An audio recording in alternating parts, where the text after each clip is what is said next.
பிஸ்மில்லா வஸ்ஸலாத்து வஸ்ஸலாமு அலா ரசூலில்லாஹ். அன்பிற்கினிய சகோதரர்கள், அல்லாஹ்வின் அடியார்களே, ரசூலுல்லாஹி ஸல்லல்லாஹு அலைஹி வஸல்லம் அவர்கள் எங்களது பொருளாதாரத்திலிருந்து சதக்கா செய்வதை பற்றி சொல்கின்ற பொழுது, சதக்கா செய்வனுடைய பொருளாதாரம் குறைவடையாது என்று சொல்கிறார்கள். அன்புக்குரியவர்களே, இந்த செய்தியை நாங்கள் கேட்கின்ற பொழுது, பொதுவாக சதக்கா செய்யாமல் மக்கள் உலோபித்தனம் காட்டுவதற்கான காரணம் என்று சொன்னால், எங்களோட பொருளாதாரம் குறைஞ்சிடும்.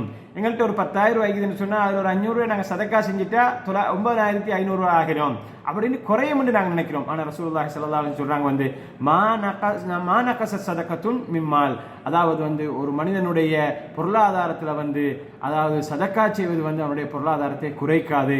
வமா ஜாதல்லாஹு அப்தன் பி அஃவின் இல்லா இஸ்ஸா, அதே நேரம் ஒரு மனிதன் அல்லாஹ்வுக்காக வேண்டி மன்னித்து விடுகின்றான் சொன்னால் அவனை அல்லாஹ் கண்ணியப்படுத்துகின்றான். அதே போன்று வமா தவாதா அஹதுன் லில்லாஹி இல்லா ரஃபஹுல்லாஹ், அதே நேரம் யார் அல்லாஹ்வுக்காக வேண்டி பணிந்து போகின்றானோ அவனை அல்லாஹ் தஆலா உயர்த்துகின்றான் என்று ரசூலுல்லாஹி ஸல்லல்லாஹு அலைஹி வஸல்லம் அவர்கள் முஸ்லிம்